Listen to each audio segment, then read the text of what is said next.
이중 슬릿이라고 하는 것은 요즘에 방송에도 많이 나오고 책에도 많이 나와서 다 알고 계실 것 같습니다. 슬릿이라고 하는 것이 좁은 틈이잖아요. 이중 슬릿이니까 이제 두 개의 틈이죠. 요 두 개의 틈으로 전자를 쏘면 그 두 개의 틈을 지나서 그 뒤에 있는 벽에 어떤 전자의 무늬가 나타날 거 아닙니까? 그걸 관찰하는 사람이 있을 때하고 없을 때하고 무늬가 달라진다는 거 아닙니까? 옛날 과학으로는 이거는 과학도 아니다라고 했겠지만 요즘 과학은 이게 과학입니다. 지켜보는 자가 있을 때와 없을 때 그 물질의 상태와 현상이 달라질 수 있다는 것입니다. 그렇다면 여러분 생각해 보세요. 창조주이신 주님께서 지켜보실 때와 지켜보시지 않을 때가 달라질 수 있다는 게 뭐 비과학적입니까? 예수님께서 지켜보시지 않을 때는 오병이어지만은 우리 주님께서 지켜보실 때는 그것의 5,000배, 10,000배, 20,000배가 될 수 있는 겁니다. 여러분, 사람도 임재에 있으면 물질이 바뀐대요. 그게 과학이래요. 그렇다면 창조주 하나님이 임재할 때 기적이 일어나는 것은 당연한 일 아니겠습니까?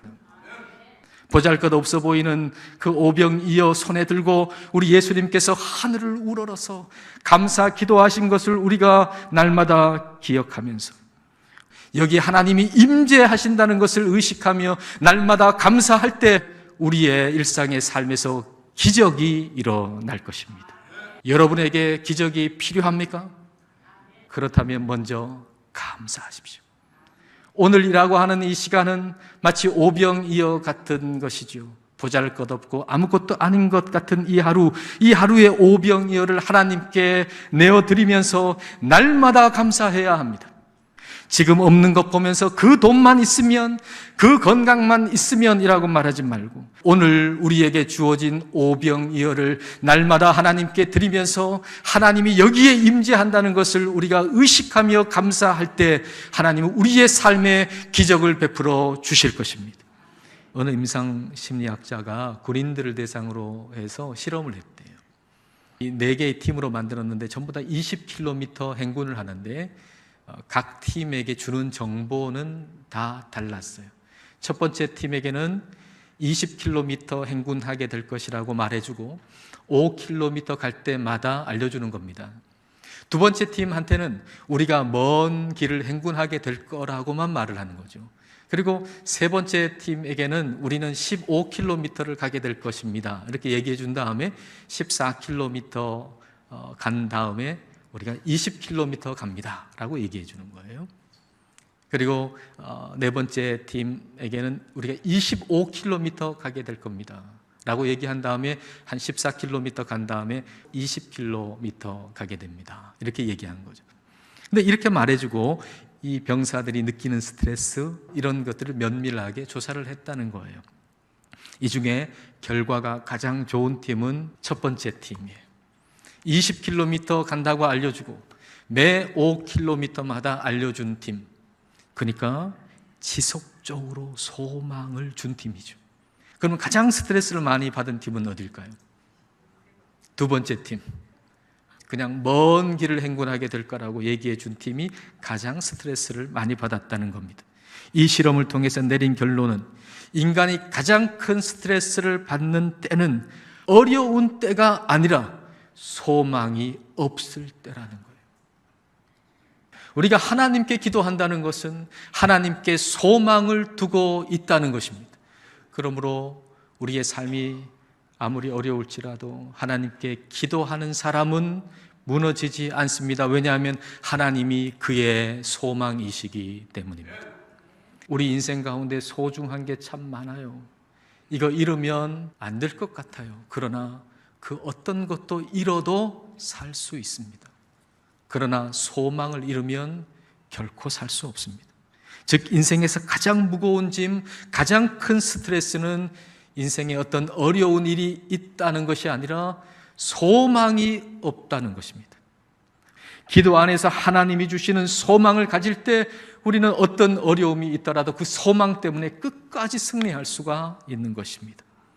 여러분 주변에서 빨리 성공한 사람 보면 부럽죠? 그러나 준비되기 전에 성공하는 것은 이 세상에서 가장 불행한 일입니다. 하나님은 그래서 시간을 끄시죠. 하나님의 때를 기다리고 그 방법대로 우리가 따라갈 때 내 안에 있는 하나님 나라가 강해지는 거예요. 그리고 하나님의 성품이 자라기 시작하는 겁니다. 내가 만든 인내와 오래 참음이 아니고 하나님이 주시는 오래 참음, 절제 인내예요. 내가 만든 오래 참음, 내가 만든 인내는요, 한꺼번에 폭발해요. 내가 얼마나 많이 참았는 줄 알아? 내가 한 달, 두 달, 1년, 2년 참았어. 더 이상 못 참겠어. 확 터져버리죠. 그럴 바에는 조금씩 터뜨리세요. 우리는 하나님께서 이 땅에 살도록 주시는 모든 날들 동안 하나님의 성품이 자라는 삶을 살아야 합니다. 지금 여러분 마음대로 욕구대로 산다면 그 청구서가 날아올 날이 있다는 거예요. 그러니 여러분의 육체의 욕망의 카드를 마음대로 긁어대지 말라는 것입니다. 어떤 사람은요, 하나님 믿는다고 하면서 예배 자리에 꼬박꼬박 나오면서 육체의 카드를 막 써요. 육체의 카드 내 마음대로 막 써도 아무렇지도 않은 것 같잖아요. 그렇다고 안심하지 마십시오. 청구서가 날아올 날이 반드시 다가옵니다. 그러므로 내 안에 임한 하나님의 나라가 발전할 수 있는 일만 하십시오. 하나님의 성품을 자라게 하는 일이 아니면 시작하지 마십시오. 혹 그런 일에 지금 가담되어 있다면 즉시 거기서 빠져나오십시오. 하나님을 믿는 우리는 호흡이 다하기까지 계속해서 자라야만 합니다. 하나님 그런 분이시니까요. 하나님의 성품이 내 안에서 계속 자라기를 갈망하십시오. 하나님의 나라가 내 안에서 계속 커지기를 갈망하십시오. 성령님의 명령에 아니요 하지 마시고 예 하십시오. 그리고 성령님이 기뻐하시면 나도 기쁩니다 라고 고백하십시오. 그러면 자고 일어나 보면 우리 안에 하나님의 성품이 자라있을 겁니다. 저와 여러분 안에 있는 하나님의 나라, 하나님의 성품이 계속해서 멈추지 않고 자라게 되기를 주님의 이름으로 축복합니다. 미국에서 나온 책 중에서 출판된 지 일주일 만에 20만 권이나 팔린 책이 있다고 합니다. 그 책의 제목은 How to Change Your Wife in 30 Days. 근데 20만 권이 팔린 일주일 후에야 이 출판사는 제목이 잘못 프린트 됐다는 사실을 알게 됐습니다. 원래 라이프, 인생이었는데 와이프로 잘못 쓴 거죠. 그래서 회수해서 정정해서 원래의 제목으로 내놨답니다. 30일 만에 당신의 인생을 변화시키는 방법. 그렇게 다시 내놓으니까 한 달 동안에 고작 2권이 팔렸답니다. 사람은 다른 사람을 바꾸는 데는 관심이 많이 있으나 자기 자신을 바꾸는 데는 별로 관심이 없는 것 같습니다. 아마도 그것은 내가 옳다라고 하는 전제하에 다른 사람을 보기 때문일 겁니다. 오늘 본문 18절 말씀에도 그와 같은 모습을 우리는 찾을 수가 있습니다. 요한의 제자들과 바리새인들이 금식하고 있는지라 사람들이 예수께 와서 말하되 요한의 제자들과 바리새인의 제자들은 금식하는데 어찌하여 당신의 제자들은 금식하지 아니하나이까? 우리는 금식하는데 왜 당신들은 금식하지 않습니까? 다시 말하면 나는 옳고 당신은 틀렸다라는 얘기입니다. 저와 여러분은 무섭도록 자기중심적인 사람입니다. 그래서 하나님을 더 의지하기 위한 방편인 금식마저도 자기 자랑거리로 바꾸어 버릴 수 있는 것이죠. 그리고 자기 자랑이 커지면 미움도 커지는 거예요.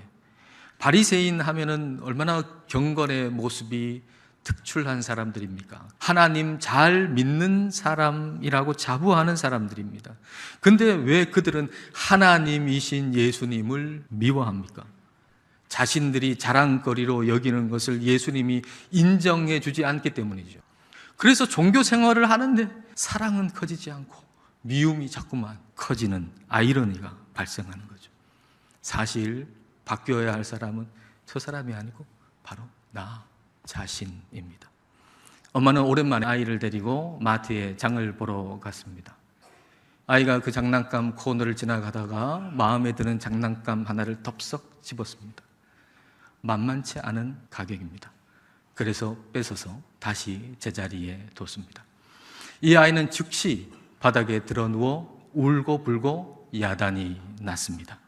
이 아이는 바닥에 드러누워 우는 것으로 그 마트에 있는 모든 사람들에게 자기의 무능력을 지금 알리고 있습니다.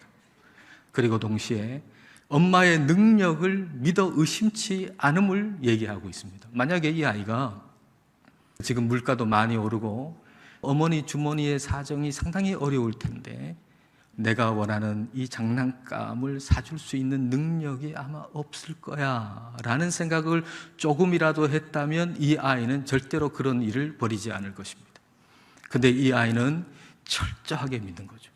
우리 엄마는 이 장난감을 사줄 능력이 있음을 분명히 믿고, 안 그래도 작은 아이가 더 자기를 낮춰서 바닥에 들어 누운 채 울고 있는 것입니다. 이 아이에게서 버릇 없음을 보는 사람도 있지만 우리가 이 아이에게서 믿음을 볼 수 있는 것처럼 지붕을 뚫는 사람에게서 소음, 먼지, 예의 없음을 보는 사람도 있지만 예수님께서는 그들의 믿음을 보신 것입니다. 내가 이 중풍병자를 사랑하지만은 해줄 수 있는 것은 아무것도 없고 능력이 없습니다. 그러나 예수님은 능력이 계십니다. 라고 하는 어린 아이 같은 믿음인 것이죠. 이 중풍병자가 예수님을 만나야만 그 인생이 새로워진다라고 하는 마음으로 지붕을 뚫고 있는데 거기서 예수님은 그들의 믿음을 보셨습니다. 이 중풍병자를 예수님 앞에 달아내리는 그들의 모습처럼 자녀를 주님 앞에 데려가기 위해서 지붕을 뚫는 그 마음으로 우리는 기도해야 합니다. 하나님의 말씀에 좀 뭐 움직여야 될 거 아닙니까? 근데 우리의 자녀들 가운데 하나님의 말씀에 조금도 움직이지 못하는 영적인 중풍병자가 있잖아요. 그 중풍병자를 예수님 앞에 데리고 와야 할 거 아닙니까? 이용열 씨라고 방송인 있죠. 이분의 걸 하나 봤어요. 돌아가신 어머니가 꿈속에 나타났어요. 그때 이 이용열 씨가 어머니한테 용돈을 20만 원을 드린 거예요. 근데 꿈에서 딱 깨고 보니까 너무나도 후회스럽고 너무나도 가슴이 아팠다는 거예요. 왜 하필 20만 원을 드렸을까? 더 많이 드릴 수도 있었을 텐데 늘 받기만 하고 드리질 못해 용돈 한번 드리고 싶었는데 고작 20만 원이라니. 이 생각에 며칠 동안 우울하고 안타까웠다는 거예요. 그가 성공하기 전에 어머니는 돌아가셨어요. 그래서 어머니한테 변변찮게 뭐 드리지를 못했던 거예요. 그게 한처럼 남아있었던 거죠. 여러분, 부모님한테 용돈 좀 많이 드리십시오. 그런데 그보다 중요한 것은 예수님을 알게 하는 것입니다. 용돈 많이 못 드린 게 한이 된다면 예수님을 알게 하지 못한 것은 얼마나 한이 되겠습니까? 이 세상에 있을 때야 돈이 필요하지만 이 세상 떠나면 돈이 뭐가 필요하겠습니까? 좀 더 만나 뵙고 좀 더 열심히 예수님이 누구신가 알려드릴 걸 하는 후회가 없어야 할 것입니다. 물론 이미 떠나가셨다면 어쩔 수 없습니다. 이제는 여러분 소관이 아닙니다. 이제 살아있는 사람 중에 여러분 사랑하는 사람에게 그 사람 위해 더 열심히 기도하시고 더 열심히 전도하시면 됩니다. 그러나 지금 부모님이 살아계시다면 돌아가신 후에 우리 예수님과 함께 있는 모습을 생각하고 천국에 계신 예수님을 생각할 수 있도록 그 부모님의 영혼을 위해서 힘을 다해 기도하시고 더 힘을 다해 전도하십시오. 주님께서 여러분을 부르신 것은 여러분의 가정을 향한 계획이 있으시기 때문입니다. 여러분 가정에 열병, 화병, 고통, 아픔, 문제는 하나님께서 하실 일을 위한 것입니다. 그러므로 가정을 포기하지 마시고 더 기도하십시오. 하나님이 여러분 가정에 주시기를 원하시는 그 복을 다 받아 누리시기를 축복합니다.